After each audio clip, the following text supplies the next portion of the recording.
जय हनुमान ज्ञान गुण सागर, जय कपीस तिहु लोक उजागर। रामदूत अतुलित बल धामा, अंजनी पुत्र पवन सुत नामा। महावीर विक्रम बजरंगी, कुमति निवार सुमति के संगे। कंचन वरन विराज सुबेसा, कानन कुंडल कुंचित केसा। हाथ वज्र अरु ध्वजा विराजे, कांधे मूंज जनेऊ। शंकर सुवन केसरी नंदन, तेज प्रताप महाजगवंदन। विद्यावान गुणी अति चातुर, राम काज करिबे को आतुर।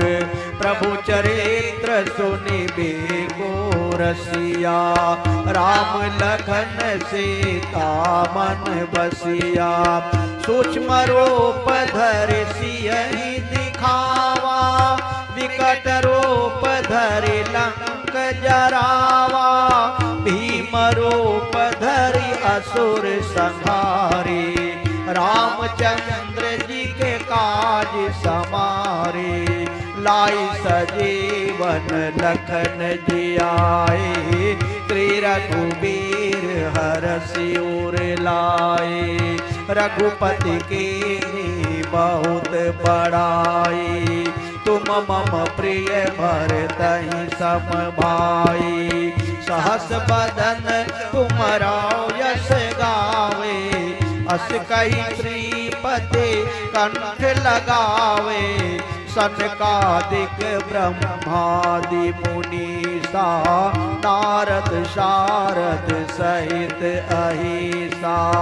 यम कुबेर दिगपाल जहाते, कवि कोविद कहि सकहि कहाते। तुम उपकार सुग्रीवहि कीन्हा, राम मिलाए राजपद दीन्हा। तुमरो मंत्र विभीषण माना, लंकेश्वर भय सब जग जाना। युग सहस्त्र योजन पर भानु, लील्योताई मधुर बल जानो। प्रभु मुद्रिका मेलि मुख माहि, जलधि लांघि गए अचरज। दुर्गम काज जगत के जेते, सुगम अनुग्रह तुमरे देते। राम दुआरे तुम रखवारे, होत न आज्ञा बिनु पैसारे। सब सुख लहै तुम्हारी सरना, तुम रक्षक काहू को डरना। आपन तेज सम्हारो आप, तीनों लोक हाँकते कांपे। भूत पिशाच निकट नहीं आवे, महावीर जब नाम सुनावे। नासै रोग हरे सब पीरा, जपत निरंतर हनुमत बीरा। संकट ते हनुमान छुड़ावे, मन क्रम वचन ध्यान जो लावे। सब पर राम तपस्वी राजा, तिनके काज सकल तुम साजा। और मनोरथ जो कोई लावे, सोई अमित जीवन फल पावे। चारों जुग परताप तुम्हारा, है प्रसिद्ध जगत उजियारा। साधु संत की तुम रखवारे, असुर निकंदन राम दुलारे, अष्ट सिद्धि नव निधि के दाता, असबर दीन जानकी माता। राम रसायन तुमरे पासा, सदा रहो रघुपति के दासा। तुमरे भजन राम को पावे, जन्म जन्म के दुख भी। प्रभु की मंगलमय दिव्य नाम स्मरण के साथ सर्वप्रथम मैं अपने परमाराध्य स्मरणीय परम वंदनीय अर्चन श्री सद्गुरुदेव भगवान की कृपामयी मंगलमयी दिव्य तेजोमयी आनंदमयी प्रकाशमयी ज्ञानमयी रसमयी उपस्थिति को यहाँ पर प्रत्यक्ष रूप से अनुभव करती हूँ और श्री सद्गुरुदेव भगवान के परम कृपामयी कल्याणप्रद पुनीत पाद पद्मों में अपनी प्रणति अर्पित करते हुए सर करकोटिशः नमन वंदन दंडवत प्रणाम करती हूँ और यही गुरु चरणों में अंतर्हृदय से प्रार्थना करती हूँ। आप ही के एक अत्यंत लघु यंत्र बनकर आप ही का संदेश सभी भक्तों के समक्ष रख सकूं, ऐसी बल बुद्धि विद्या और विवेक देने की कृपा करें। गुरु चरणों से अनंत हृदयाशीष कोटिशः मंगलाशीष प्राप्त करके इस पवित्र श्री राम किंकर सभागार में समुपस्थित सभी रामानुरागी कथा रसिक श्रद्धालु धर्म प्राण प्रबुद्ध एवं सुधी श्रोता महानुभाव, वंदनीय मातृ शक्ति, सुदूर से पधारे हुए सभी आगंतुक भक्तवृंद श्रोता वृंद, श्री तुलसी मानस प्रतिष्ठान के सभी सम्माननीय पदाधिकारी वृंद, आज के मुख्य अतिथि द्वय परम सम्माननीय वित्त मंत्री जी श्री जगदीश जी देवरा और हिंदी ग्रंथ अकादमी के निर्देशक आदरणीय श्री अशोक जी कड़ेल और हम सब के आदर्श श्री रघुनंदन जी शर्मा, आप सबके प्रति बहुत बहुत कृतज्ञता व्यक्त करते हुए अभिवादन करते हुए सबके चरणों में बार बार नमन वंदन और प्रणाम करते हैं। तुलसी जयंती का मंगलमय आज पर्व है और हमें आदरणीय मिश्र जी ने स्मरण दिलाया 5 शतक के ऊपर भी 2 दशक और 6 वर्ष 526वां जन्म जयंती का ये आज पुनीत पर्व, तो मुझे ऐसा लगता है कि सबसे पहले तो हमें तुलसी मानस प्रतिष्ठान के प्रति कृतज्ञता ज्ञापित करनी चाहिए कि इस अवसर पर हम सबको यहाँ मिलने का ये जो सौभाग्य प्रदान करते हैं। बाबा तुलसी ने जो अवदान पूरे आध्यात्म जगत को जो दिया है,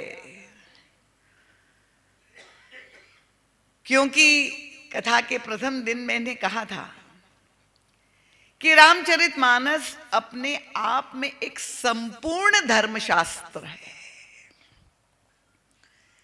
जब गोस्वामी तुलसीदास जी लिखते हैं कि 6 शास्त्र सब ग्रंथन का रस है, निचोड़ है, तो ये पूरा सनातन धर्म जो है समृद्ध हुआ है। गोस्वामी तुलसीदास जी ने ये जो 12 ग्रंथ प्रदान किए हैं, और इसीलिए हम सभी, मुझे नहीं लगता है कि केवल सनातन धर्मावलंबी, ये कहना तो संकीर्णता होगी, पूरा विश्व गोस्वामी तुलसीदास जी के प्रति ऋणी है कि अगर हम ने गोस्वामी जी को समझा हो, उनका संदेश सारे संसार में, राष्ट्र में पहुंचाया जाए, अगर ना पहुंचा हो, ये संकल्प के साथ हमको उनकी जयंती, प्रत्येक जयंती मनानी चाहिए, क्योंकि उन्होंने जो दिया है उससे हम कभी भी ऋण नहीं हो सकते। और गोस्वामी तुलसीदास जी ने का जो ऋण है, क्योंकि समाज ने तो उस बालक को केवल अपमान, निरादर, उनके प्रारंभिक अवस्था में कष्ट ही दिया है, पर उसके बदले में उन्होंने हम सबको अपने जीवन को धन्य करने का, कृतकृत्यता प्राप्त कर सकते हैं, जीवन मुक्ति प्राप्त कर सकते हैं, ईश्वर की प्राप्ति कर सकते हैं, ऐसा अमृतमय ग्रंथ दिया है। इसलिए मुझे ऐसा लगता है कि गोस्वामी तुलसीदास जी के चरणों में नमन करते हुए उनसे हमें प्रार्थना करनी चाहिए कि जैसी कृपा उन पर उनके गुरुदेव की हुई, चाहे वह हनुमान जी माने या चाहे भगवान शंकर माने, क्योंकि भगवान शिव की कृति है, और ये श्रावण मास है और सभी लोग भगवान शिव की उपासना इस श्रावण मास में करते हैं। तो इस श्रावण मास में गोस्वामी जी के ये दिव्य मानस को श्रवण करने का जो हमें अवसर मिलता है, और यही हमसे प्रार्थना करनी चाहिए कि केवल हम श्रवण न करें, पर हमारे जीवन में परिवर्तन आए और मानस हमारे जीवन में रच पच जाए। तो इसलिए ये सभी लोगों से मैं निवेदन करूंगी, अगर अभी तक आप में से कोई भी ऐसा हो, मैं पूछूंगी नहीं, जो मानस का पाठ ना करता हो, प्रति वर्ष मैं यही निवेदन करती हूँ, कृपया आज बाबा की जयंती के दिवस ये संकल्प ले ले, यही हम उनको दे सकते हैं। रिटर्न गिफ्ट का जमाना है कि कम से कम मानस को स्थापित ही ना करे। गुरु ग्रंथ साहब है, रामचरितमानस पूर्ण सद्गुरु है, और उनको स्थापित ही ना करे मंदिर में, अपने घर में, पर खोल करके कम से कम एक दोहे का पाठ, ये व्रत हम ले, ये संकल्प हम ले कि नित्य प्रति हमारी दिनचर्या का अंग रामचरितमानस बन जाए। तालियां कमजोर है, जितना हाउसफुल है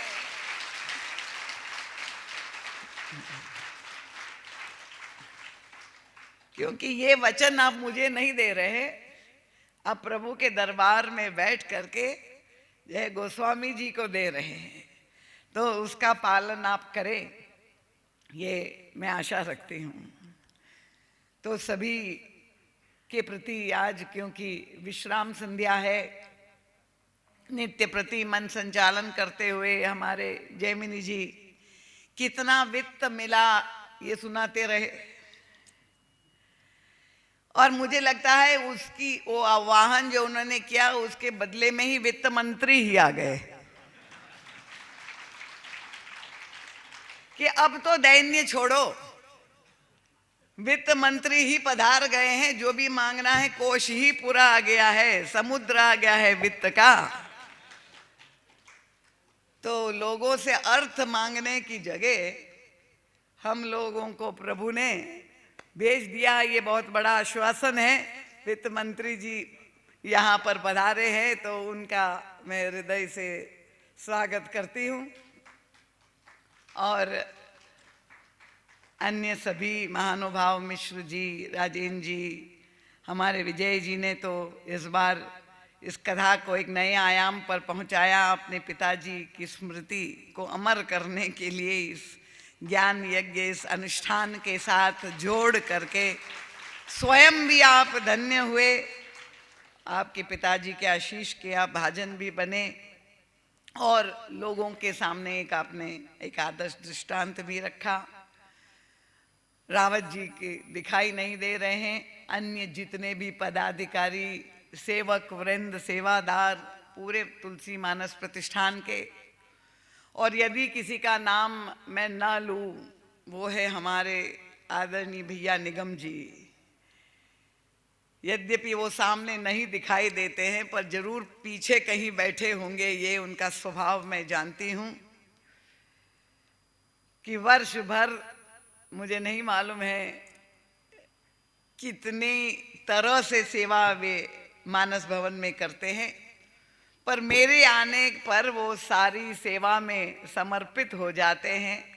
ठाकुर जी जो महाराज जी के पिताजी के समय से पूजित दरबार है अयोध्या से, जो हमारे साथ आए हैं, सबकी सेवा, भक्तों की सेवा, तो आदरणीय निगम भैया के प्रति भी बहुत बहुत मंगल कामना व्यक्त करती हूँ। और आप सभी श्रोता, क्योंकि जिस धैर्य पूर्वक कथा में किसी भी प्रकार का मनोरंजन नहीं, और ऐसी शुष्क कथा में न ढोल धमाका न संगीत, पर आप जिस धैर्य से श्रवण करते रहे हैं, तो आप सभी बहुत बहुत आशीर्वाद के पात्र हैं। आप सब के प्रति मंगल कामना व्यक्त करते हुए, हमारी बुआ जी शारदा जी, वो पूरी जो है भोजन सेवा का में समर्पित हो गई है, तो उनका के प्रति भी मंगल कामना कर रही हूँ। और यदि कोई छूट गया हो तो कृपया जो है आप मेरी भावना से अवगत है। सबके प्रति मंगल कामना।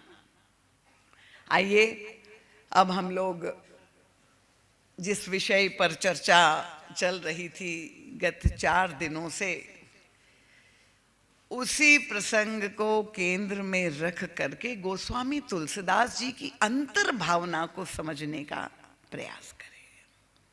आप सब जानते हैं कि गोस्वामी तुलसीदास जी भगवान श्री राम के नैष्ठिक भक्त हैं। श्री राम उनके इष्ट है और उन्हीं की कृपा उनको अभीष्ट है। इसमें किसी को संदेह तो नहीं, सब मानते हैं। पर फिर भी आप देखिए कि जब वे श्री हनुमान जी की गुणावली, जी चारु चरितावली का वर्णन करने लगते हैं, और श्री हनुमान जी महाराज के विलक्षण पूर्ण चरित्र की ओर उनका ध्यान जाता है, तो सहसा उनके हृदय से निकल जाता है कि राम ते अधिक राम कर दासा। गोस्वामी तुलसीदास जी ने अपने जीवन में वो अनुभव किया है कि राम से भी बड़ा राम का ये दास है।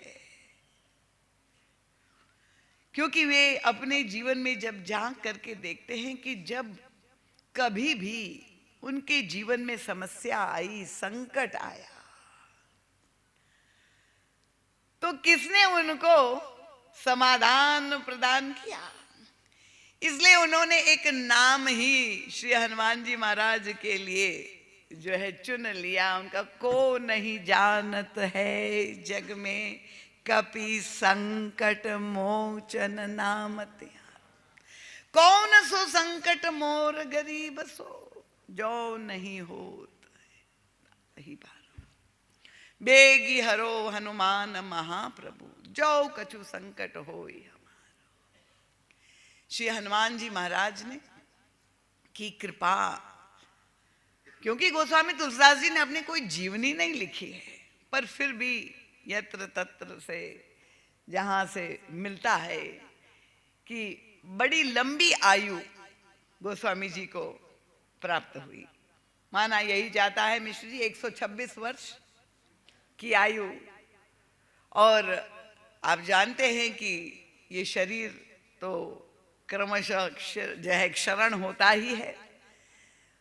जब आयु कुछ अधिक बढ़ गई, वार्धक्य के समय की घटना है कि उनके हाथ में भयानक पीड़ा, असह्य पीड़ा गोस्वामी जी को हुई। और सारे प्रयोग, टोटके, दवाई, औषधि, सब कुछ गोस्वामी जी ने लिखा है। जब कुछ भी कार्य नहीं किया, तब उस समय उन्होंने एक स्तोत्र लिख दिया, श्री हनुमान जी महाराज को प्रार्थना की है। हनुमान बाहुक नाम का एक स्तोत्र, बड़ा सिद्ध पाठ है। उसमें सब प्रकार की पीड़ा का निवारण के लिए गोस्वामी तुलसीदास जी ने श्री हनुमान जी महाराज को प्रार्थना की है। और ये हनुमान बाहुक पाठ, मैं आपको बताऊं, हमने खुद ये अनुभव किया है। आप में से बहुत से ऐसे लोग होंगे जो ये पाठ नित्य करते होंगे।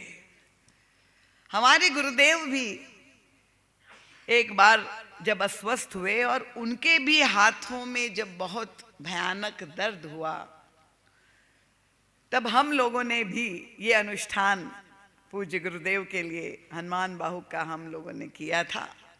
और परम पूज्य महाराज जी को उससे तत्काल जो है कष्ट से निवृत्ति मिली।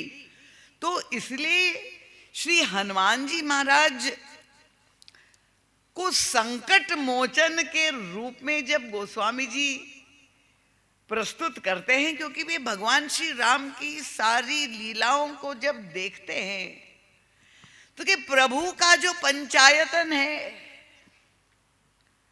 सारे पार्षद है, श्री लक्ष्मण जी भी कोई साधारण नहीं, भरत जी महाराज का व्यक्तित्व क्या विलक्षण है, जगत जननी श्री किशोर जी प्रभु, सब की लीला में जब देखा गोस्वामी तुलसीदास जी ने कि जब कभी लीला में, शब्द में प्रयोग करे उस पर ध्यान, जब कभी संकट आया तो ये संकट का समाधान करने के लिए हमारे ये संकट मोचन जानकी नंदन ही सबको काम आए।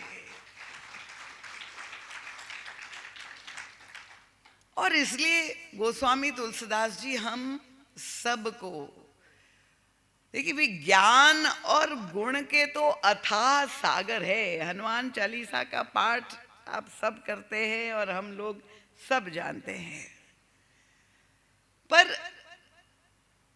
रामचरितमानस में भी जब आप पाठ करते हैं, आप देखते हैं कि एकमात्र श्री हनुमान जी महाराज को एक बार नहीं, दो बार आशीर्वाद जगत जननी श्री सीता जी से प्राप्त हुआ है। ऐसा विलक्षण आशीर्वाद, अजर अमर गुण निधि सुत हो। पहली बार आशीर्वाद श्री किशोरी जी ने लंका के रणांगण में दिया है, और मां जब देने लगी, अब देखिए अपने लाल पर, हनुमान चालीसा में आप पढ़ते, अष्ट सिद्धि नव निधि के दाता। देखिए अष्ट सिद्धि और नौ निधि, ये नहीं गोस्वामी जी ने लिखा है कि ज्ञाता, अष्ट सिद्धि और नौ निधि के प्रदाता है हनुमान जी महाराज। ये अष्ट सिद्धियां क्या है आप जानते हैं ना? हाँ, अणिमा महिमा गरिमा प्राप्ति प्राकाम्य ईशित्व वशित्व, ये 8 सिद्धियां।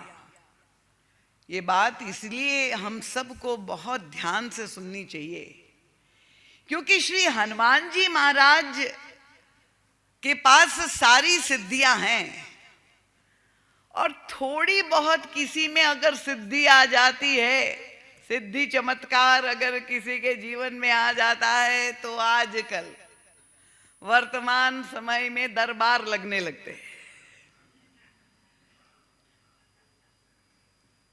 क्योंकि हम लोग तो सिद्ध संत उसी को मानते हैं जहां चमत्कार दिखाई देता है। पर जो वास्तविक संत होते हैं, हमारे विवेकानंद जी महाराज के जीवनी में आता है, उनके गुरु भगवान श्री रामकृष्ण देव ने एक बार विवेकानंद जी महाराज से कहा, तुम चाहते हो तो मैं तुम्हें सारी सिद्धि चमत्कार दे सकता हूं, मां की कृपा से तुम्हें प्राप्त हो सकती है, पर नरेंद्र संभावना यही रहेगी कि ये सिद्धि प्राप्त करके तुम्हारे जीवन में अभिमान का उदय हो सकता है, अहंकार आ सकता है। और तब विवेकानंद जी महाराज ने कहा, गुरुदेव मुझे कोई सिद्धि चमत्कार नहीं चाहिए।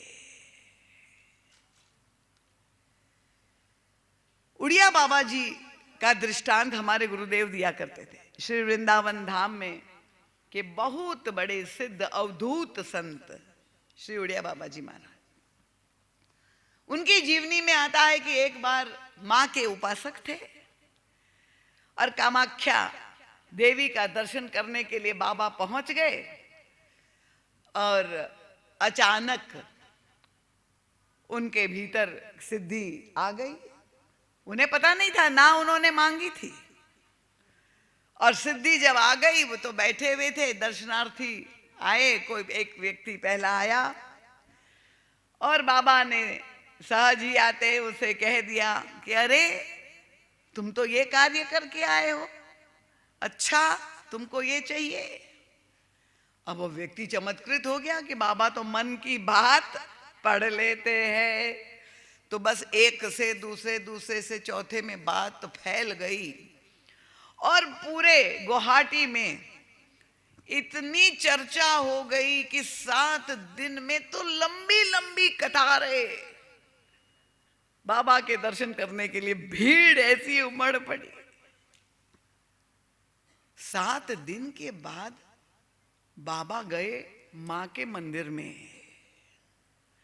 और मां से प्रार्थना की कि हे मां कृपा करो, किसी भी तरह से ये सिद्धि हटा दो, वापस ले लो।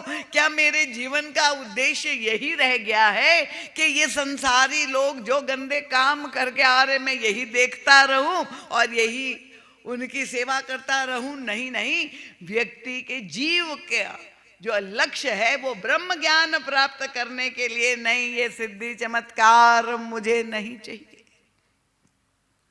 तो जो असली संत है उस प्रलोभन में नहीं आते हैं। इसका मतलब ये नहीं कि चमत्कार नहीं होते हैं, चमत्कार होते हैं और संतों की शरण में जा करके आपकी समस्या का निवारण होता है, बहुत अच्छी बात है। पर अक्सर क्या होता है कि व्यक्ति भटक जाते हैं इस चमत्कार की फेर में। जो हनुमान चालीसा में गोस्वामी तुलसीदास जी ने हमें संदेश दिया है और सावधान हमें कर रहे हैं कि अब चमत्कार हो जाए और शॉर्टकट जल्दी से जल्दी हमारी इच्छाओं की पूर्ति हो जाए। व्यक्ति पड़ जाता है तांत्रिकों के चक्कर में, ज्योतिषियों के चक्कर में। यहाँ कोई बैठा हो तो क्षमा कर दे। तो तांत्रिकों के और ज्योतिषियों के चक्कर में पढ़ करके और फिर होता क्या है, जो भी अनुभव अखबारों में, मीडिया में तो रोज आप समाचार पढ़ते ही है। कुछ वर्ष, 1 वर्ष 2 वर्ष पहले समाचार आया था, 11 लोग एक परिवार के किसी तांत्रिक के चक्कर में दिल्ली में पड़ गए और 11 एक ही परिवार में एक साथ लटक गए। और तांत्रिक ने आप क्या किया, वो तो लटक गए और उन्होंने उनके सारे पैसे झटक गए। तो अगर आपको कोई चमत्कारी बाबा नहीं मिला है और उसी की फेर में है, तो हमारे हनुमान बाबा है, आप उनकी शरण में जाइए। अगर उसके बिना आपका काम नहीं हो रहा है, क्योंकि वे दाता नहीं है, प्रदाता है, देने वाले हैं। अगर आप हनुमान चालीसा का पाठ करेंगे तो वो आपके भीतर सारी सिद्धियां चमत्कार स्वयं आ जाएगी, आपको दूसरे से मांगने की जरूरत नहीं पड़ेगी। इतने उदार है। पर आप देखिए ये सिद्धि चमत्कार का प्रयोग श्री हनुमान जी महाराज कहां पर करते हैं? पूरी मानस में हनुमान जी महाराज की जो भी लीला है लिखी है, उसका आप देख लीजिए कि उन्होंने जितनी भी मां ने आशीर्वाद दिया, वो सिद्धियों का प्रयोग राम काज के लिए ही किया है, अपने स्वार्थ पूर्ति के लिए नहीं किया है। तो जो राम काज के लिए परोपकार के भाव से उसका उपयोग, ना हनुमान जी अपनी कीर्ति चाहते हैं, ना उनमें लोकैषणा है, ना वित्तैषणा है, ना पुत्रैषणा है। और इसलिए अगर आप ध्यान से देखें, पूरे संसार में जितने भी राम के मंदिर है, गिनती मुझे नहीं मालूम, ये कार्य सौंप दिया जाए मिश्र जी को, अगले वर्ष पता लगा लीजिएगा। जितने राम मंदिर है, हम तो एक ही रामलला का मंदिर अयोध्या में हो रहा है, उसी में हम लोग तो धन्यता का अनुभव कर रहे हैं और धन्यवाद दे रहे हैं हमारे परम सम्मानीय प्रधानमंत्री जी को। पर अगर गिनती करें तुलना में जितने राम मंदिर है, हनुमान जी के मंदिर कितने हैं? वित्त मंत्री जी को तो पता नहीं होगा वो तो लक्ष्मी के मंदिर कितने हैं बता सकते हैं। श्री हनुमान जी के मंदिर, मुझे ऐसा लगता है कि राम मंदिर से बहुत बहुत अधिक गुना है। राम देव अधिक राम कर दासा। उसका कारण क्या है कि ये जो सेवा धर्म श्री हनुमान जी महाराज ने अपने जीवन में स्वीकार किया है, जो प्रभु ने उनको महामंत्र दिया है, उस सेवा व्रत को वो जिस तरह से पालन आजीवन हनुमान जी ने किया और आज तक कर रहे हैं और भविष्य में भी करते रहेंगे। मुझे एक देवी ने पूछा था कि किसी ने कहा मुझे कि देवियों को, महिलाओं को हनुमान जी का जो है पूजन अर्चन नहीं करना चाहिए। तो मैंने उनसे यही कहा कि देखिए, आप अपनी स्व दृष्टि से आप जब देह में वास कर रही तो आपको लग रहा है कि मैं स्त्री हूं, पर आप जरा हनुमान जी महाराज की दृष्टि से विचार करके देखिए। हनुमान जी को प्रभु ने मंत्र क्या दिया है कि सो अनन्य जाके असी मति न टरै हनुमंत, मैं सेवक सचराचर रूप स्वामी भगवंत। पूरे संसार में, चराचर में, सब जगह, प्रत्येक व्यक्ति में मेरा रूप देख करके सबकी सेवा उसी निष्ठा से तुम्हें करना है। तो हनुमान जी जब के पास आप जब जाते हैं तो वो आपको श्रीमती के रूप में या स्त्री के रूप में नहीं देखते, वो आपको राम के रूप में ही देखते हैं और आपकी कामना पूरी करते हैं। इसलिए मेरी समझ से ये देह को बाधा नहीं बननी चाहिए। श्री हनुमान जी महाराज की कृपा अगर हमें प्राप्त करनी हो, और आप देख लीजिए कि हनुमान जी अपनी लंका यात्रा में ये सारी सिद्धियों का प्रयोग कर रहे हैं। महतो महियान ऋणो ऋणियान जो है, हर रूप में, अति लघु रूप में भी आपको श्री हनुमान जी का दर्शन होता है। देह विशाल परम हरुआई, ये सारे रूपों में वर्णन कर। और युद्ध में भी परम पूज्य महाराज श्री हमारा ध्यान आकर्षित करते हैं कि आप देखिए, अगर रावण किसी से डरता था, उनकी प्रमुख प्रतिद्वंदिता थी, वो सबसे अधिक भगवान राम की सेना में किसी से प्रभावित था, तो वो हनुमान जी महाराज से। और इसीलिए वर्णन क्या आता है कि जब मेघनाद ने शक्ति का प्रयोग किया लक्ष्मण जी महाराज के ऊपर, लक्ष्मण जी महाराज मूर्छित पड़े। अब मेघनाद ने प्रयास किया कि लक्ष्मण जी को, क्योंकि वो परम प्रसन्न हो गया, ये उनकी उपलब्धि थी कि मैं अपने पिताश्री को जा करके बता दूं कि जिन पर सबसे अधिक विश्वास भगवान राम को, अपने छोटे भाई लक्ष्मण, आज मैंने उनको मूर्छित कर दिया। और उसने उठाने का प्रयास किया, पर गोस्वामी जी लिखते, मेघनाद सम कोटि जोधा रहे उठाए। करोड़ मिल करके भी मेघनाद जैसे योद्धा, पर लक्ष्मण जी को उठाना क्या, वो तो हिला भी नहीं पाए। क्यों? उनका जगदाधार लक्ष्मण जी साक्षात शेषावतार। अब जिस भूमि पर खड़े हैं उसी को अगर आप उठाना चाहे तो क्या उठा पाएंगे? परास्त हो गया, सफल नहीं हुआ। और तब कौन आया? यही हमारे संकट मोचन आए हनुमान जी महाराज ने तुरंत ही जो है लक्ष्मण जी को उठा लिया और उठा करके प्रभु के चरणों में, गोदी में लिटा दिया।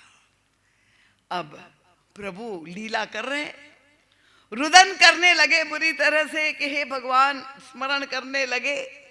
और तब क्या किया जाए? अब वैद्य की आवश्यकता है। कहाँ से आया जामवान कथानक से आप अवगत है, इस केवल कथा का मर्म हमें लेना है।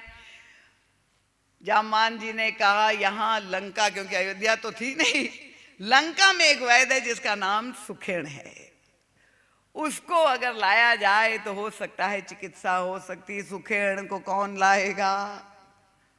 फिर संकट मोचन सामने आ गए। हनुमान जी महाराज तुरंत छलांग प्रसिद्ध पहुंच गए। सुखेण का घर जहां पर था पहुंचे तो देखा क्या, सुखेण सो रहा है। यहां मुझे अभी तक कोई सोया हुआ नहीं दिखाई दिया, मैं ध्यान से इसलिए देखती हूं। सुखेण सो रहा था। लंका की यही विशेषता है। महाराज जी कहते मोह की नगरी है, रावण मूर्तिमान मोह है। आध्यात्मिक व्याख्या आप जानते ही है। और मोह निशा सब सोवनिहारा, सबको सुलाता है मोह। बहुत गहरी निद्रा में सुखेण सो रहा था। हनुमान जी ने सोचा क्या करे, ये सो रहा है, उनका घर उठाओ, पूरी हॉस्पिटल ही उठा लो। क्योंकि वहां जाकर के वैद्य जी कहे कि अरे वहां औजार वहां रह गए, दवाई वहां रह गई, उनका पूरा चिकित्सालय उठा लो, घर समेत उठा लिया। और सोते सोते सुखेण को ले जा करके प्रभु के चरणों में पटक दिया। अब आप देखिए सुखेण का सौभाग्य, सोया तो रावण के राज्य में और जगा तो राम की शरण में। धन्य है श्री हनुमान जी महाराज की कृपा, मैं आपको बताना चाहती हूं। अब सिद्धांतवादियों को बहुत बुरा लगा कि भैया हम लोग तो इतना भजन कर रहे हैं प्रभु को पाने के लिए, इतनी तपस्या जन्म जन्मांतर को लेकर के, और ये सुखेण में कौन सी विशेषता थी? ना भजन किया, ना इच्छा थी। और भगवान को पाने के लिए सारे संतों को, गुरुजनों के पास जाए, सुबह उठिए, ब्रह्म मुहूर्त में प्राणायाम करे बाबा कहते, और फिर अपना ध्यान करे, मंत्र जाप करे। ये सुखेण ने तो कुछ भी नहीं किया और उसको प्रभु की प्राप्ति हो गई। तो हमारे गुरुदेव तो सबसे बात कर लेते थे। पहुंच गए, हनुमान जी महाराज से पूछा कि महाराज आपने ये कैसा कार्य किया? ये तो मर्यादा के सिद्धांत के अनुकूल, साधना के सिद्धांत के अनुकूल नहीं है। ये सो रहा था और सोते सोते पहुंचा दिया। सारे संत जगाने आते, उठो जागो, और आपने सोते सोते ही पहुंचा दिया। कितनी मीठी बात हनुमान जी ने कही, वो तो महाराज जी सुन पाए। इसलिए आप सबसे मैं निवेदन नित्य करती हूं कि छोटे छोटे सूत्र, मानस के अंतर्भाव, महाराज जी का जो सद साहित्य आया हुआ है, आज भी 50% छूट में आपको मिल जाएगा। आप जरूर लक्ष्मण चरित्र नाम का ग्रंथ है, उसमें पढ़िए, ये सारा वृत्तांत है। और हनुमान जी ने कहा परम पूज्य गुरुदेव से कि मैंने सोचा, बात तो आपकी बिल्कुल सही है, प्रभु को प्राप्त करने के लिए विभिन्न मार्ग साधना के निरूपित है, सारा धर्मशास्त्र कहता है करनी चाहिए। पर मैंने सोचा कि सुखेण तो भगवान को पाना नहीं चाहता है, पर हमारे प्रभु ही सुखेण को पाना चाहते हैं, तो फिर उसको कोई साधना की आवश्यकता नहीं है, जैसा है उसको उठा करके ले चलो। जब श्री राम ही उनको पाना चाहते तो फिर उसको कोई त्याग, घर परिवार प्रियजन का त्याग करने की जरूरत ही क्या है। और तब सुखेण ने बता दिया, नाड़ी पकड़ करके, ब्रह्म मुहूर्त से पहले औषधि। उनके भैया मैं पूरा हॉस्पिटल ले आया हूं, उनके यहाँ नहीं है, हिमालय में संजीवनी बूटी शल्य करनी विशल्य करनी लानी होगी। कितना कठिन काम। और परम पूज्य महाराज जी कहते हैं यहाँ पर गुरु की भूमिका और शिष्य की भूमिका का एक बहुत सुंदर नमूना मिलता है। क्योंकि मानस में गोस्वामी जी ने कहा सदगुरु वैद वचन विश्वासा। वैद की भूमिका यहाँ लक्ष्मण जी मूर्छित है और सुखेण की भूमिका वैद की है। अब वैद ने कहा औषधि चाहिए और वो भी 100 योजन दूर है, वहां से लानी है। तो अन्य जितने बंदरों ने सुना, सबके मन में ये बात आई कि निश्चित रूप से ये लंका वासी है सुखेण और रावण से मिली भगत है। किसी तरह से ना औषधि आएगी समय से पहले और ना लक्ष्मण के प्राण बचाया जा सकते, और जय सिया राम हो जाएगा। ये मिली भगत है रावण और सुखेण की। आ सकता है कि नहीं ये विचार? मन में संदेह आ सकता है ना। पर भगवान श्री राम का विश्वास, अटूट विश्वास, देखिए ये एक आदर्श प्रभु ने प्रस्तुत किया गुरु के प्रति। प्रभु ने कहा कि औषधि तुरंत लाई जाए। कहां से? वही कार्य कौन करेगा भाई? अब वहां दक्षिण में लंका में बैठे और हिमालय में औषधि है, कौन जाएगा? वही संकट मोचन हनुमान जी के पास फिर वही दृष्टि गई। महाराज जी कहते यहां रावण नीति और राम नीति दोनों का अंतर भी दिखाई देता है। अगर भगवान राम के स्थान पर रावण होता और मेघनाद को मूर्छा लगी होती और सुखेण को बुलाया होता और सुखेण कहता है कि औषधि लानी है वहां से, तो रावण क्या कहता? औषधि तो बाद में मैं लाऊंगा, पहले तुम्हारी जो है मैं चिकित्सा कर देता हूं। कि इतने दिनों से मेरे राज्य में पल रहे हो और जब जरूरत पड़े तो औषधि मंगा रहे हो, तो पहले तो मैं तुम्हारी ही चिकित्सा कर दूं। पर भगवान श्री राम, श्री हनुमान जी महाराज तुरंत ही प्रस्तुत है। मैं ये आज के आधुनिक शिक्षा पद्धति में जिस हम प्रबंधन की बात गत 4 दिनों से कह रहे हैं, जीवन प्रबंधन की बात, हनुमान चालीसा क्या है? Complete programme of life management. और प्रबंधन के क्षेत्र में नए नए आयाम जब खुल रहे, उसमें एक प्रबंधन का क्षेत्र है डिजास्टर मैनेजमेंट। मैं कहता ये श्री हनुमान जी महाराज का संकट मोचन रूप जो है वो डिजास्टर मैनेजमेंट का आदर्श है कि किस तरह से जहां भी आपदा प्रबंधन जहां भी होते हैं तो हनुमान जी महाराज आदर्श के रूप में वहां खड़े हो जाते हैं। अब ये विपदा आई है, हनुमान जी महाराज ने छलांग लगाई। जहां जाने लगे, रावण तो गुप्तचर भेज करके और तुरंत पता लगा रहा था कि क्या हो रहा है। और पता चला कि जा रहे, सुपुर्द किया है औषधि लेने कौन, उनका वही रावण। घबराया, स्वाद चख चुका था हनुमान जी महाराज का, तुरंत ही गया किसके पास, काल नेमी के पास, और कहा जाओ तुम्हें कार्य करना है। क्या? वो बंदर जा रहा है, उसको रोको, किसी तरह से समय तक औषधि ना पहुंच पाए। काल नेमी देखने लगा रावण की विद्वत्ता पर। आप लोगों को विश्वास होगा, पर काल नेमी को तो संदेह हो गया। उसने कहा महाराज, आप मुझे जिस कार्य को सौंप रहे हैं, जहां मुझे जाना आप जानते हैं, वो कौन है? उनका तुम जानते हो, तुम कौन हो? तुम काल नेमी हो, काल के चक्र का नियामक हो। उनके महाराज, मैं तो काल नेमी नाम का हूं, जो जा रहा है वो महाकाल है। अब रावण ने कहा जा रहे हो कि नहीं? नहीं, बस उनके पास तो एक ही तुरंत तलवार। अब काल नेमी ने सोचा कि अगर मरना ही है तो उनके हाथ से मरना ज्यादा है, इस निशाचर के हाथ से। और पहुंच गए, कथानक आप जानते ही हैं, मंदिर, सरोवर, और वहां पर बैठे मुनि जी महाराज। देखिए, ये सब जगह कथा अगर हमने ध्यान से पढ़ी, सुनी, समझी और आत्मसात की होती, तब कभी आजकल वो कुछ घटनाएं होती है, लोग कहते बाबाओं के चक्कर में मत पड़ो।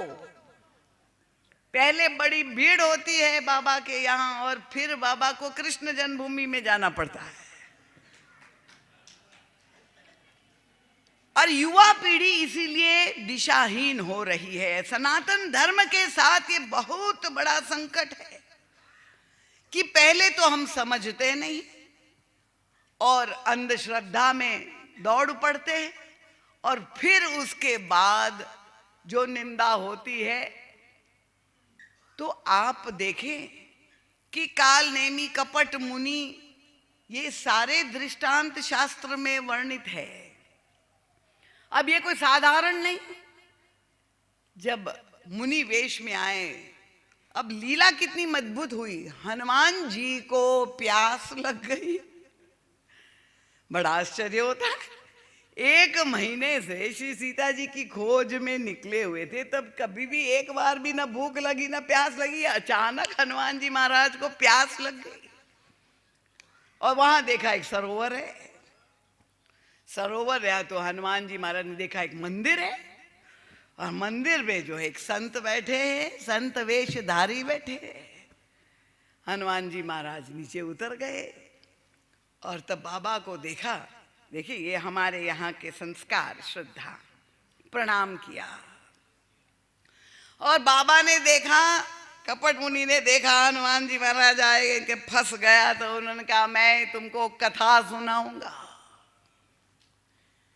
राम नाम का जप भी कर रहा है कपट मुनि, कृपया ध्यान से राम कथा को सुनिए। राम नाम का जप भी कर रहा है और राम कथा भी सुना रहा है। कपट मुनि को पहचानना कितना कठिन है, पर ये इतनी हड़बड़ी में था ये मुनि जी महाराज की कथा शुरू आते ही तुरंत कहां से शुरू कर दिए, होई महारण रावण राम ही।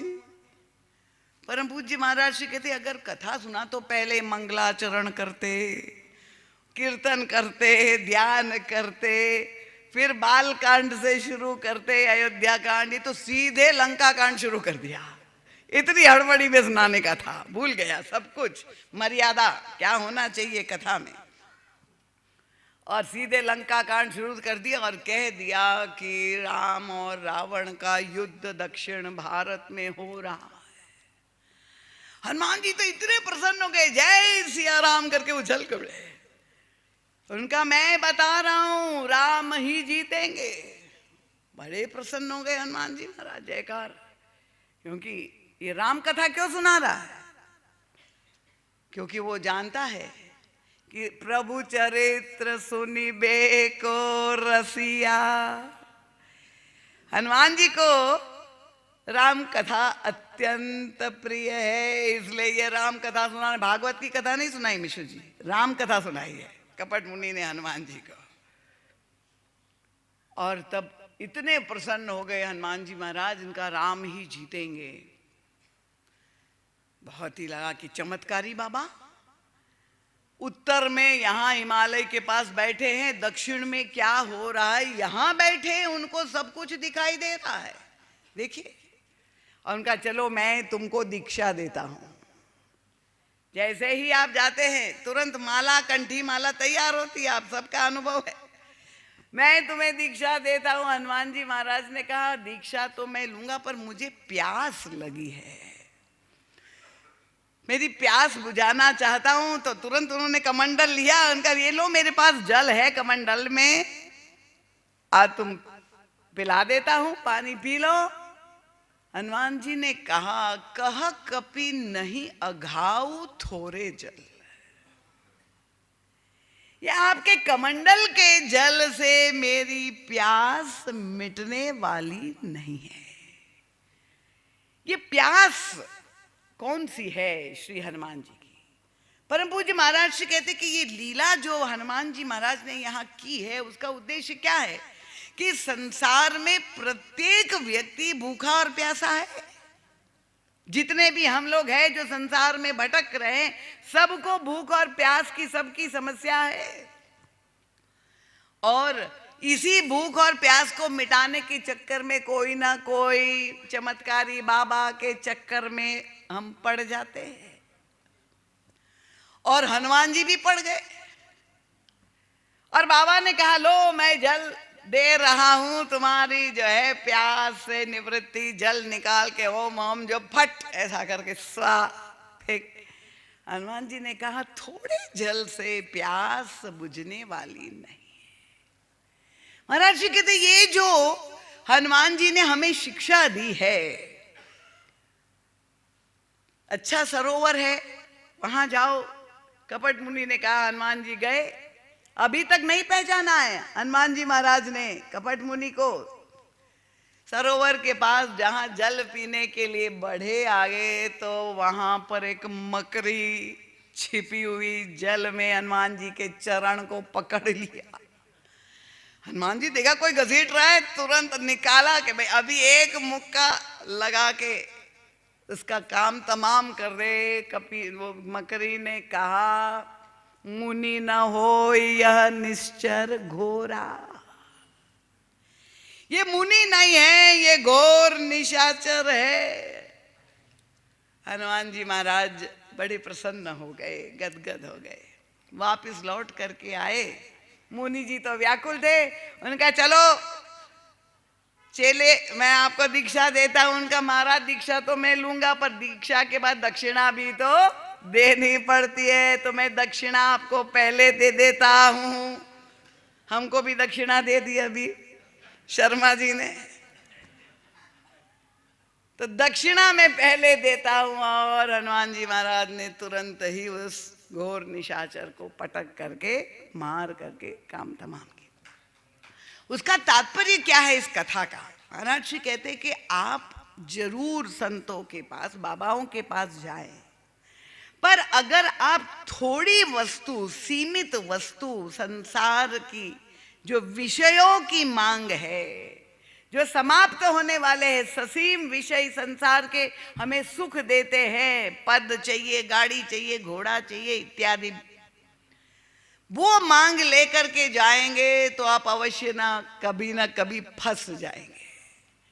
हनुमान जी की मांग और भूख और प्यास क्या है? असीम है। वो भक्ति पाना चाहते हैं, मोक्ष पाना चाहते हैं। जो भगवान को पाना चाहता है तो वो कोई कपट मुनि के चक्कर में आ ही नहीं सकता, क्योंकि कपट मुनि वो आपको दे ही नहीं सकते। जो असली संत है वो ही आपको भक्ति और ज्ञान दे सकते हैं, बाबा कपट मुनि नहीं दे सकते।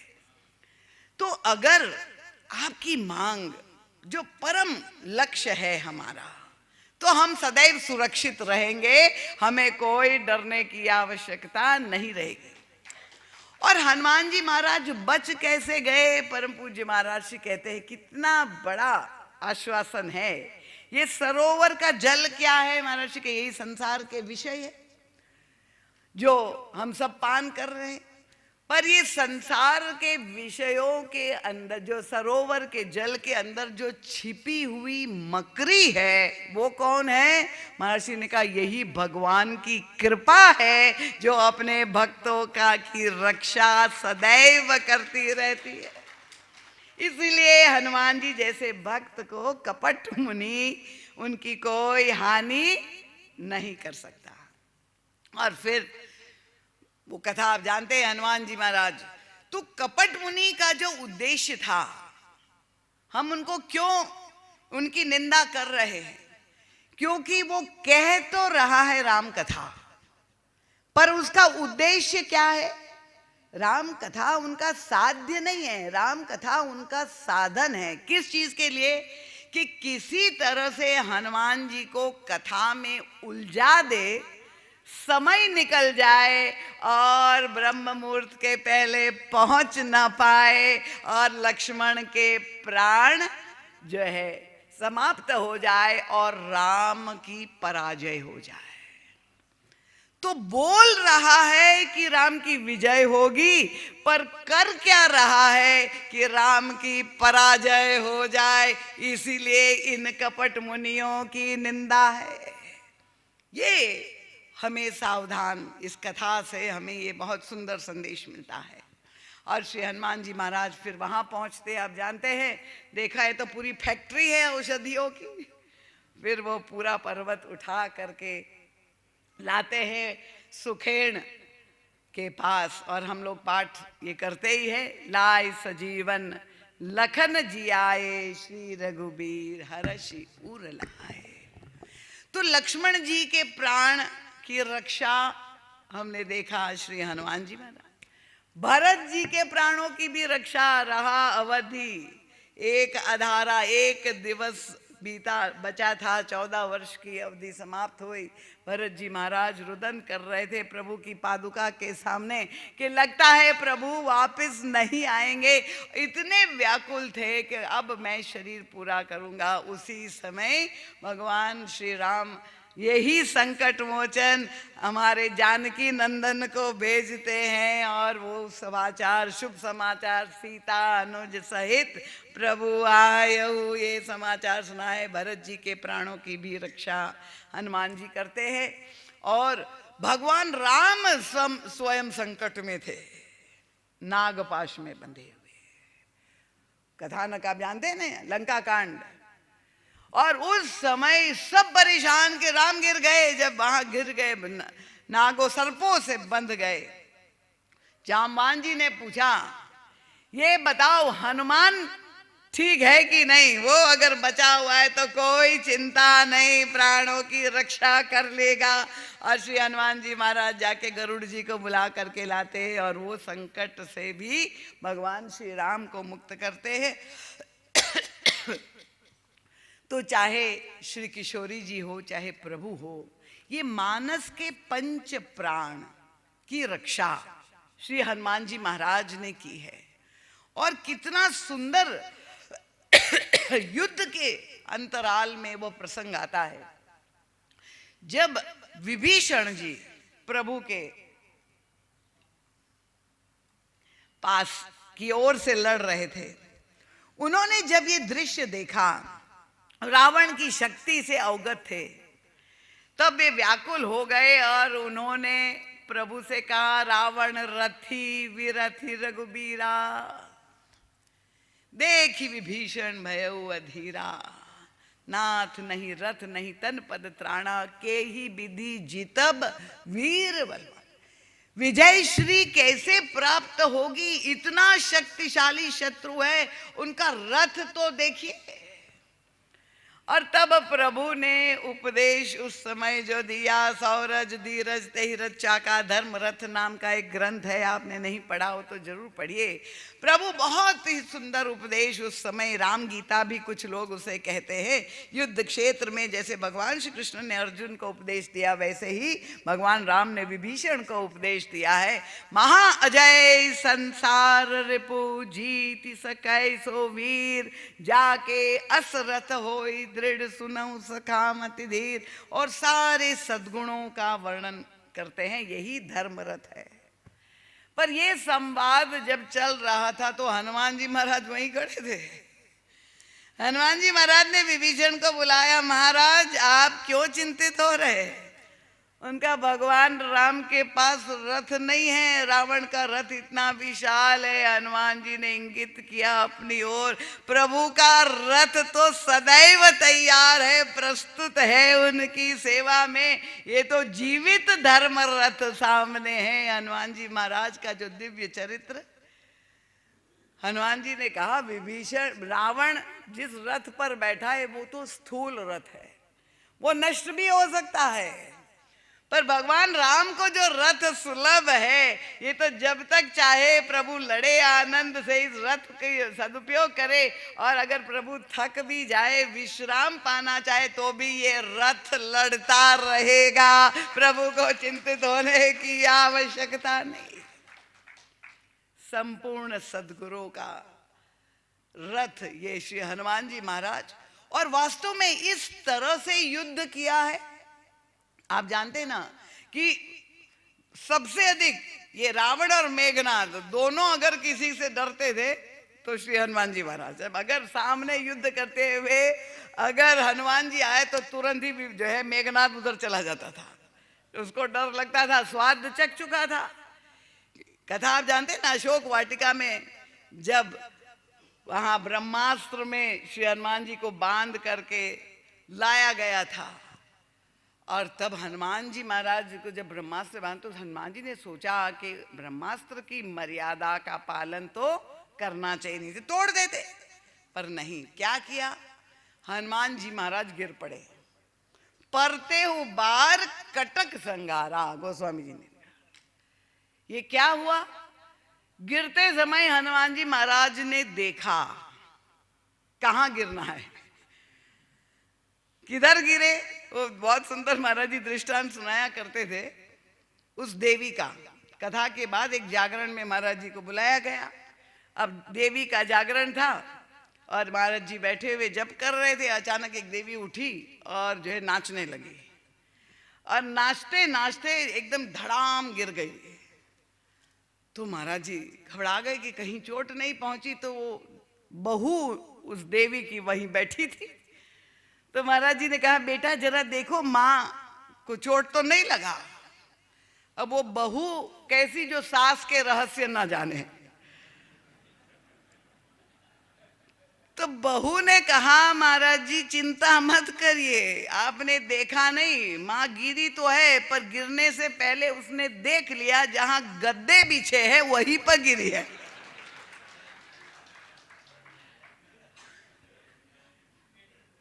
ये बहू सास का जो रहस्य है वो तो आप ही लोग जानते हैं। और तब हनुमान जी महाराज ने भी वही देखा कहाँ गिरना उचित है। देखा कि जहां मेघनाद की सारी राक्षसों की सेना खड़ी थी, हनुमान जी जाके धड़ाम उसी पर गिर गए। और करोड़ों की संख्या में परते उबार कटक संगारा। तो ये मेघनाद को याद था, भैया इस बंदर से लड़ना उचित नहीं। वो जीतता है तो जीतता ही है, पर हारता भी है तो भी जीतता है, इसलिए उससे लड़ना। अब हनुमान जी का पावर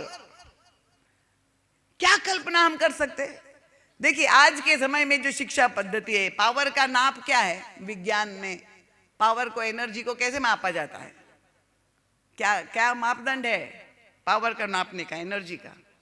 हॉर्स पावर। बहुत अच्छा है, बहुत सुंदर।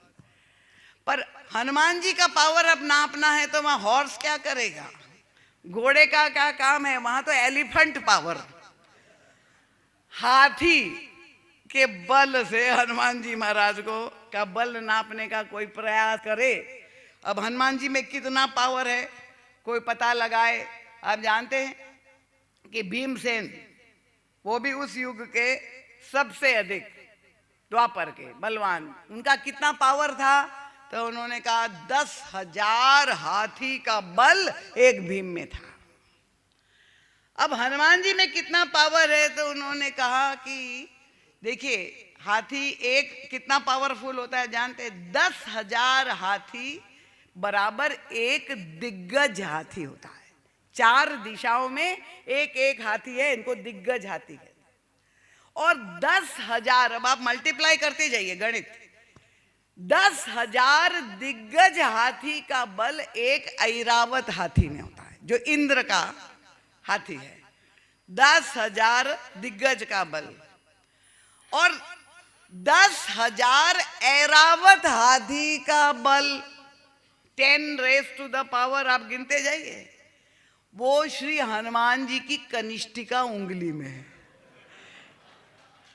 अतुलित बल धामम हेम शैलापते, ये अतुलित बल के धाम हैं। अब वो जब गिरे, पर रावण ने ठान ली थी कि नहीं, इस बंदर से तो मुझे बदला लेना ही है।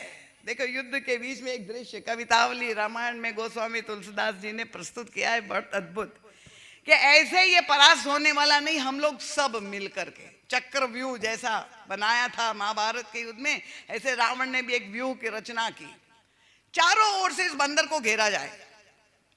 क्या किया जाए? उनका दाहिनी ओर से सारे घुड़सवार सेना में घुड़सवार आएंगे, बाईं ओर से हाथी पर बैठकर सारे योद्धा, सामने से रथ पर आरूढ़ सारे राक्षस निशाचर, और पीछे से सारे सैनिक आए और हनुमान जी को घेर लिया। अकेले पड़ गए हनुमान जी बीच में। चारों ओर से राक्षसी सेना ने जब हनुमान जी को घेर दिया, और लक्ष्मण जी ने देखा, बड़े घबराए, प्रभु से कहा, प्रभु देखिए हनुमान जी घिर गए, अब इनको कैसे हम बचाए? हनुमान जी ने कहा, लक्ष्मण छोड़ दो। उन्होंने धनुष बाण उठाया। अब मानस में तो कहीं वर्णन नहीं आया है कि हनुमान जी ने कोई गदा या कोई अस्त्र का प्रयोग किया। आप लोग भले हनुमान जी के मंदिर में गदा रख दे, पर यहाँ मानस में तो वर्णन नहीं है। केवल भगवान श्री राम और लक्ष्मण जी धनुष दान, बाकी तो और कोई अस्त्र का वर्णन नहीं। भगवान श्री राम ने कहा, लक्ष्मण रख दो धनुष बाण, अब आनंद लो, देखो। और कवितावली रामायण में गोस्वामी तुलसीदास जी ने लिखा, देखो वीर लखन लरनी हनुमान की, हनुमान जी की लड़ने की कला। उनका तुम आनंद लो, चलो। अब देखो कैसे हनुमान जी लड़ रहे, घिर गए चारों ओर से। हनुमान जी ने क्या किया? जो घोड़े की पूरी सेना, घुड़सवार की सेनाएं थी, उसमें से एक को उठाया और लेके उसी पर पटका, जोर से धड़ाम। जहां फेंका तो वो एक, उसके जब गिरे उसके प्रभाव से एक पर एक, और वो सारे घुड़सवार जो है दब करके आपस में ही वहीं पर कितने नाश हो गया। इधर से एक हाथी को उठाया और सारी हाथी की सेना पर उस पे फेंका, तो वो भी अपने आप हाथी सब एक दूसरे पे गिर के नष्ट हो गए। सामने से वही रथ को उठाया और वो रथियों पर फेंका, कोई अस्त्र शस्त्र नहीं। गोस्वामी तुलसीदास जी ने लिखा, देखो वीर लखन, कवितावली रामायण में वो पद आप जाके पढ़ लीजिए, देखो वीर लखन लरनी हनुमान की। उनका हाथिन सो हाथी मारे, घोड़ा घोड़ा सन संघारे, और रथनी सो रथ बिरदावली बलवान की। देखो वीर लखन लरनी हनुमान। अच्छा, 3 तरफ तो आपको दिखाई दे रहे, आप लड़े, पर पीछे जो पैदल आए हुए हैं, जिनके हाथ में सारे अस्त्र शस्त्र है, गोस्वामी भगवान राम ने कहा, लक्ष्मण देखो क्या किया हनुमान जी ने। पीछे जो पूंछ थी हनुमान जी ने उसको बढ़ाई, लामी लूम लसत लपेटी, पटक निभट बलवान की। सारे को जो है सेना को लपेट लिया अपनी पूंछ में और जोर से पटक करके सबको जैसे खत्म हो गया। शाबाश कहे राम, भगवान राम का शाबाश, वीर हनुमान प्रसन्न हो गए। और तब रावण ने गुप्तचरों को भेजा भैया पता लगाओ क्या हुआ। रिपोर्ट करने के लिए लौट के गए। उन्होंने कहा बंदर कहाँ है? उनका यही है। और मेरे सैनिक, उनका सब साफ, एकदम कोई नहीं बचा। अब रावण को इतना, जाओ हटो हटो, अकेला इसने, बंदर ने सबका सफाया कर दिया। बुलाया अपने अमर सैनिकों को। अब इनको तो मरना नहीं, अमर सैनिकों को, उनको कहा जाओ और हनुमान पर आक्रमण करो। अब हनुमान जी महाराज ने क्या किया, देखा सारे सैनिक अमर आए और हनुमान जी ने फिर वही प्रयोग, देखा कि भाई ये तो अमर है, इनको मरना नहीं है। लक्ष्मण जी व्याकुल, प्रभु क्या करे, अमर सैनिक आ गए। प्रभु ने कहा इस अमर को अमर के साथ ही लड़ने दो। हमारे हनुमान जी भी अमर है और ये सैनिक भी अमर, अब दोनों का युद्ध हो जाए। देखो और क्या किया हनुमान जी महाराज ने, वही सारे अमर सैनिकों को लपेटा अपनी पूंछ में और ऐसे पूंछ घुमाई। जायंट व्हील आप देखते हैं ना, देखा है ना मेले में, इतनी तेजी से, इतनी गति से पूंछ को ऐसे ठाड़ अंतरिक्ष में फेंका। वो जैवलिन थ्रो होता है ना, कि पृथ्वी के हेमिस्फीयर के बाहर अंतरिक्ष में चले गए। उनकी हड्डी पसली टूट गई, सिर फूट गया। उन्होंने कहा प्रभु ने संकल्प लिया है, निश्चरहीन करो मही, यहाँ इस पृथ्वी पे कोई निशाचर नहीं रहेंगे तो तुम मरोगे नहीं, पर भले तुम्हें जीना है तो जाओ अंतरिक्ष में रोते रहो। ऊपर पूरी पृथ्वी की मर्यादा बाहर फेंक दिया। आइए फिर गुप्तचर आए, रावण ने भेजा।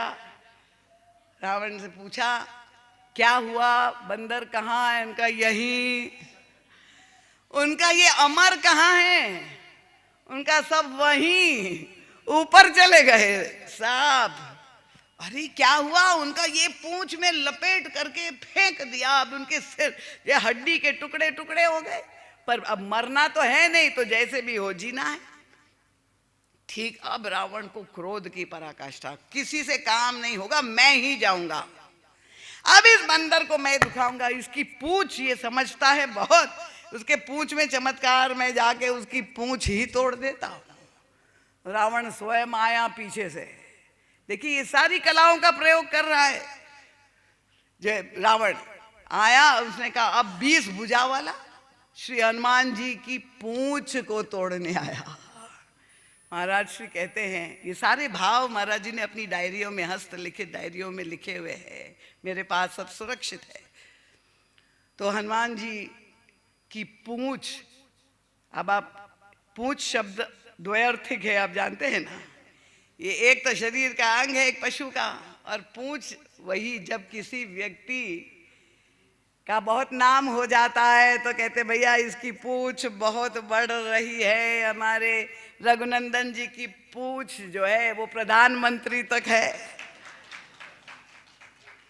और अक्सर जो बेचारे सेवानिवृत्त हो जाते हैं तो उनकी स्थिति क्या होती है, भले कमिश्नर रहे हो या मंत्री भूतपूर्व हो गए हो, तो कहते क्या बताए आजकल कोई पूछता ही नहीं है।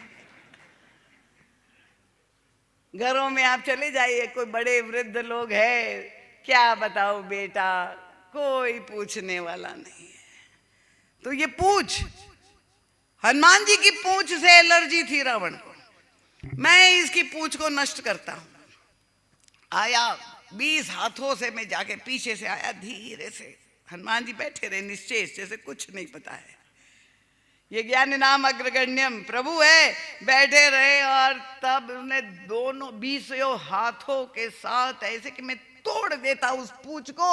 और हनुमान जी को जैसे उन्हें कस के 20 हाथों से पकड़ा, हनुमान जी ने ऐसी छलांग लगाई, मनोजवम मारुत तुल्य वेगम, ऐसी छलांग मारी अंतरिक्ष में तेजी से कि वो रावण लटकता रह गया। अब वो लटकता रह गया और हनुमान जी उड़ रहे हैं। अब ये घबरा रहा है, पुकार रहे, हे ब्रह्मा जी कृपा करिए, कहीं ये बंदर की पूंछ टूट गई तो मेरी चटनी हो जाएगी। अब सोचिए, प्रभा शंकर जी से प्रार्थना, हे भगवान मेरा हाथ छूट ना जाए, नहीं तो क्या स्थिति होगी। अब हनुमान जी उड़ रहे हैं और अगर पूंछ टूट गई घबरा रहा है। जो आया था तोड़ने पूछ, वही अब मना रहा है कि पूछ टूट न पाए। तो श्री हनुमान जी महाराज ने ये सारी कलाओं, सारी सिद्धियों का प्रयोग किया है। क्यों? क्योंकि वे प्रभु का कार्य, अगर राम राज्य की स्थापना करनी है तो हनुमान जी महाराज जैसे समर्पित भक्त, सेवा धर्म जिसके अपने जीवन का व्रत है, वो नहीं अपनाएंगे तो ये संभव नहीं होगा। चमत्कार और सिद्धि है, बहुत अच्छी बात है, पर हम उसका प्रयोग, हनुमान जी प्रत्येक व्यक्ति को वो सारी सिद्धियां रिद्धियां देने के लिए प्रस्तुत है। अष्ट सिद्धि नौ निधि के दाता। इसीलिए मैं आपसे प्रार्थना करती हूँ कि हनुमान चालीसा का पाठ अवश्य करे। जे 100 बार पाठ कर कोई, छूट ही बंदी महासुख होई। तो जय जय जय हनुमान गोसाई, कृपा करो गुरुदेव के। तो श्री हनुमान जी महाराज तो एक वैश्विक यूनिवर्सल गुरु है। वैश्विक गुरु बनना नहीं है, वो तो है, पर उसकी स्वीकृति सारे संसार में तब होगी जब भगवान राम, उनके आदर्श, उनके दूतों का जो समर्पण, उनके आदर्श सब उनसे अवगत हो जाए। और इसलिए आप सबके चरणों में बार बार प्रणाम करते हुए, क्योंकि विजय की कथा हम कह रहे थे और मुझे तो